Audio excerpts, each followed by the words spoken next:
নমস্কার বন্ধুরা, সুবলের রান্নাঘরে আপনাদের স্বাগত। আজ বানাবো আমি দেশি চিকেনের ঝোল। নিয়েছি এখানে দেশি চিকেন আছে 1 কেজি, 3টে বড় সাইজের পেঁয়াজ আছে, 2টো টমেটোর, আদা রসুন বাটা আছে, ধনে জিরে হলুদ আছে, কাঁচা লঙ্কা বাটা আছে। কড়াটা গরম হতে চাপিয়ে দিয়েছি, দিয়ে দেবো সর্ষের তেল। সর্ষের তেল দিয়ে আগে আমি আলুটা ভেজে নেব। তেলটা গরম হয়ে গেছে, দিয়ে দেবো অল্প হলুদ। আলুগুলো আমি ভেজে নেব। আলুটা ভাজা হয়ে গেছে, আমি আলুটা তুলে নিচ্ছি। ফোড়নে দেব গোটা গরম মশলা, দিয়ে দেব কেটে রাখা পেঁয়াজ। পেঁয়াজটাকে ব্রাউন করে ভাজতে হবে আমাকে।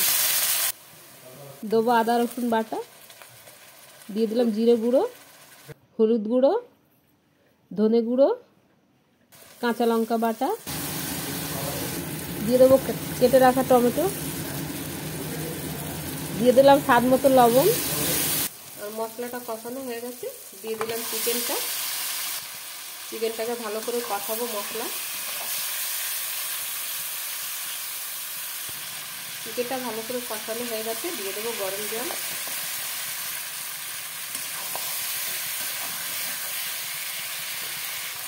দিয়ে দিলাম গরম জল, ঢাকনা লাগিয়ে সেদ্ধ হতে দেবো।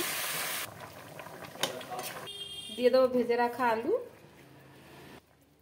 দেশি চিকেন আছে, সময় লাগে সেদ্ধ হতে, ওই জন্য আমি আলু পরে দিচ্ছি। চিকেনটা হাফের বেশি সেদ্ধ হয়ে গেছে। চিকেন আলু দুটোই সেদ্ধ হয়ে গেছে, দিয়ে দিলাম গরম মশলা। অন্য একটা পাত্রে আমি ঢেলে দেব। আমার দেশি চিকেনের রেসিপিটা রেডি হয়ে গেছে বন্ধুরা। যদি আপনাদের আমার এই ভিডিওটা ভালো লেগে থাকে তাহলে লাইক, কমেন্ট, সাবস্ক্রাইব অবশ্যই করবেন।